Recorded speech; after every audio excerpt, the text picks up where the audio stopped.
Hi everyone, welcome back to our channel. I'm Courtney. And I'm Teddy, and in this video we have a list of fragrances we think that will be really good for young men. So what we want to try to go for here is fragrances that have some youthfulness to them, fragrances that might feel energetic, and also are not going to break the bank. We also, we can remember a time where we had no money when we were at like 16 to 25, honestly, like that whole range, whatever. I was working at Chick-fil-A when I was 16, and I can guarantee I wasn't going to spend a lot of money on a fragrance. I was getting the pink body spray. Not a lot of money, but these are elevated versions of what you could get at an attainable price point. Yeah, and I also don't want to lean so far into just saying, oh, these are just for young men. I think fragrances at the end of the day are, basically whatever you want them to be. I think age is but a number, and what you project out with yourself is just that as well. So have fun with these, but I think these also, if you're a younger guy, I think this will be right up your alley. Now the first one, this is Boss Bottled Unlimited from Hugo Boss. So you've probably heard of some of these Boss bottled, lines and just some of the flankers.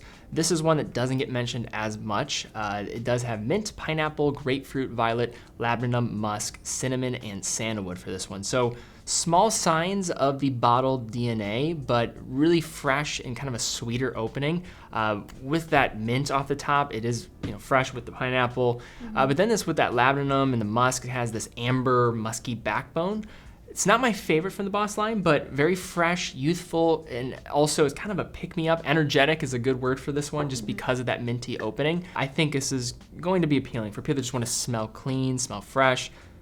This is why I think this one's appropriate. I like this whole just Boss bottled DNA. It's all really solid, easy to wear, no nonsense. All right, the next one here, we don't have the bottle with us today. Our editor actually has it, but it's Perry Ellis 360 Red. And I can remember you having this one when we first started dating. I saw it on the counter. I'm like, what the heck is that? Weird shaped bottle. It's a little strange, but it smells so good. And I remember you used to wear it, and I was just obsessed with it. And it's so affordable too, which is great. I've had 360 Red for a while. I've always had one. I gave my, I think I have 2 bottles deep on that. Yeah. And then I gave that second bottle away to somebody because they were into fragrances, asking hey, what's a good no nonsense fragrance to get? I'm like, hey, dude, just take this, just have it. Because it only cost me $20 or whatever it was at the time. So I remember having that, really fresh, of course is gonna have that Acqua di Gio type of alternative flow. And some people are not gonna necessarily like that, but it's just a nice fragrance. It's simple, cheap, gets the job done, and it's very pleasant. People like it. This one has lime, bergamot, cinnamon, orange, cloves, nutmeg, lavender, musk, sandalwood. A bunch of good stuff in there. Yeah.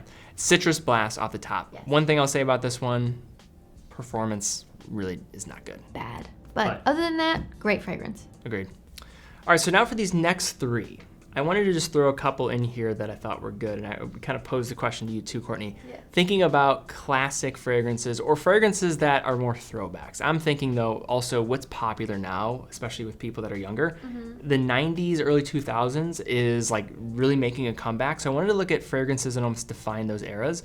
And I have a couple, I know you have one that you just absolutely love still to this day. Yes. So I want to go through those.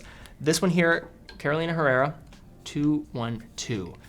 So this is a fragrance that I recall now smelling this when I was younger. Yeah. And I didn't recognize, I never wore it, but I recently bought another bottle of this, and it's nice. It has been reformulated. Yeah. For this one, you have green notes, grapefruit, spices, bergamot, ginger, musk, sandalwood, lavender, and violet.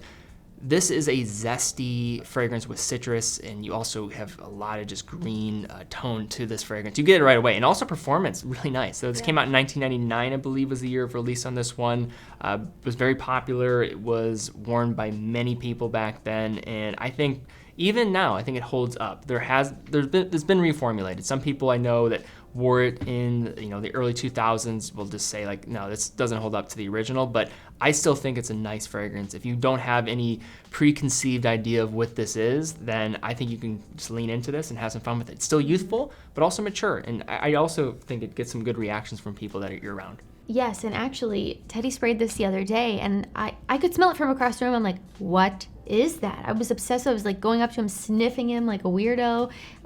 Love it. I absolutely love this scent. And that's actually my first time smelling it, was when you wore it the other day. I don't remember that one from back in the day, but I love that one. Next up is one of my all-time favorites. You guys might have heard me say this before, but Abercrombie & Fitch fierce. You're at the mall. You're 16. You're walking into Abercrombie and Fitch to buy a new pair of jeans, and you're smelling this on absolutely everything. Actually, you can smell this from all the way across the mall.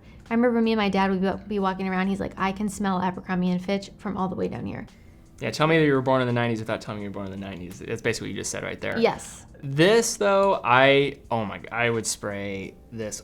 I went through bottles of this. It's a nostalgia bomb, let me tell you that. And the packaging is 90s, early 2000s written all over it. The marketing was all about just being hot, having abs and being hot, and that's what you picture in your head when you smell this fragrance. And this one has musk, fir, lemon, rosemary, vetiver, oak moss, rosewood, sandalwood, orange, and sea notes. So it's kind of all over the place, but if I had to describe this fragrance, is just this musky, balsamic, just spicy fragrance. It's just very masculine. It's, and what I will also say though, spraying this now, you think of Abercrombie, you think of very trendy and like maybe not standing the test of time. That's really what they were all about in the early 2000s. But smelling this again, I think this fragrance still holds up. I think a younger crowd could still enjoy this one. This came out in 2002.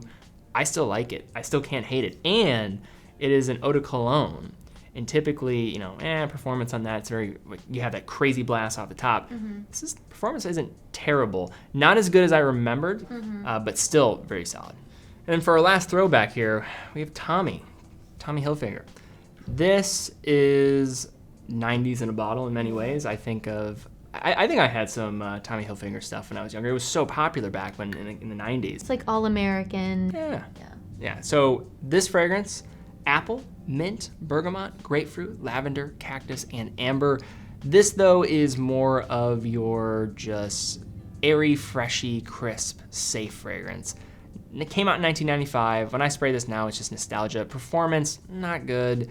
But if you want a no-nonsense fragrance, you smell clean, you smell like somebody that you just like fresh, almost just fresh, just out of the shower type of smell. Crisp. Yeah, very crisp. Spray a little bit on myself, give it a little shot. Smell it. Give it a second, but. Yeah, I get the apple pretty prominent on that one. Yeah, no, apple is very strong at the top, but with that mint, it just gives off that more fresh, zesty type of feel to it. And I think it's a safe one, very nostalgic smell for me. Some people I think would maybe say the performance is just lacking too much where they wouldn't be able to pull this off, but I think it's one worthy of getting a shot just because of the price on these are typically really good. You could overspray it, no one's gonna be offended. Keep it in your locker instead of Axe. That's true too. Separate from the competition. 90s in bottle. Next, we have Versace Eros Flame, and I'll be honest, I like this way more than the original Versace Eros. It's different. You're not every other guy cookie cutter. It's vanilla, orange, black pepper, tonka bean, and lemon. It's a creamy citrus, definitely less loud than the EDT. The vanilla is not as overpowering. The one thing with Eros is it just can gas people out. This one, because it's more citrus oriented, works, I think, more appropriately. I like this, more pleasant, not going to be as much of like a head turner for some people, but it's more just to be discovered, which when you think of Eros is the last thing that comes to mind. Not to say that this is like so subdued where you're not gonna smell it. It still does project out, but not to the same way as the original EDT. Okay, so next up here, we have Dior Homme Sport. So the last 10 years, we've seen this genre of sports fragrances just emerge. Some people hate the fact that this has emerged because it creates this more generic type of fragrance. This is the 2017 bottle. Sandalwood, blood orange, pink pepper, grapefruit, lemon, vetiver.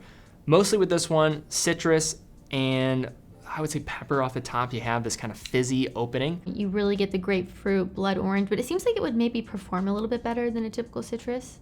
It has that woody back, so not going to completely leave you out to dry there, but mostly for those spring, summer months. So you come in with that type of expectation. I think with that in mind, still really solid. All right, next one here is CK1 Shock, and I think this is a good entry into an amber fragrance, more affordable side. You get the tobacco, amber, lavender, cardamom, and patchouli. It's sweet, it's warm, it's a great bang for your buck. It kind of gives me cherry tobacco vibes.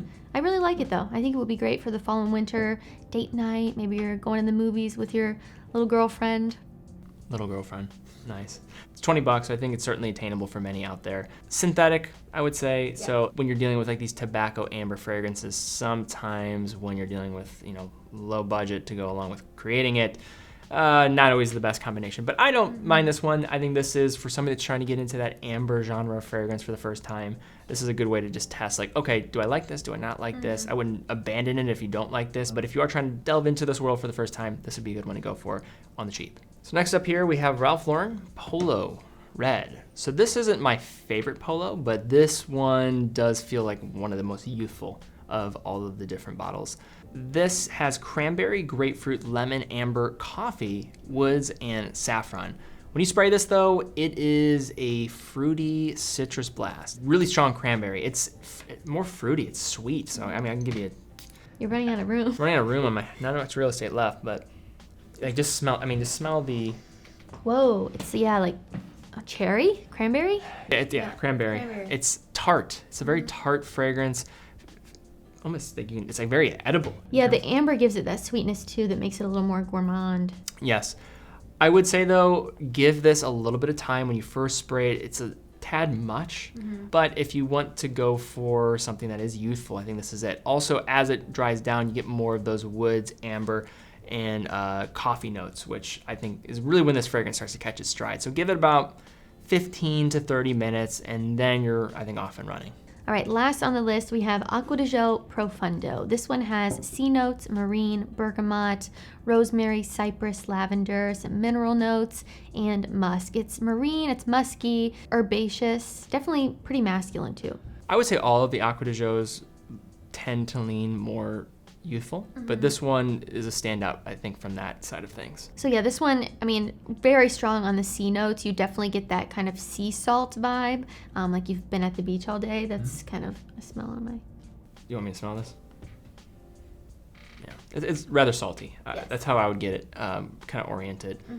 And I would say a tad more just green in terms of what's going on. How I almost envision this is more like a walk along kind of like this sandy terrain with some shrubbery, That's kind of what I get with this one. All right, guys, well, thank you again so much for watching. If you enjoyed the video, please give it a thumbs up, subscribe, and hit the bell icon. Also, definitely check out our Instagram and follow over there. I have some great different photos of fragrances, great way to also engage with us a little more personally. Also, subscribe if you haven't subscribed yet. There's a lot of people that have not subscribed. It's like 70% of the people that watch this channel don't subscribe, so we really would appreciate that. Fake fans. Yeah, we're trying to encourage them to subscribe. Sorry. Okay. No, it's okay. It's okay. It's the truth comes out. But thank you again so much for watching. Be well, and we'll see you all very soon.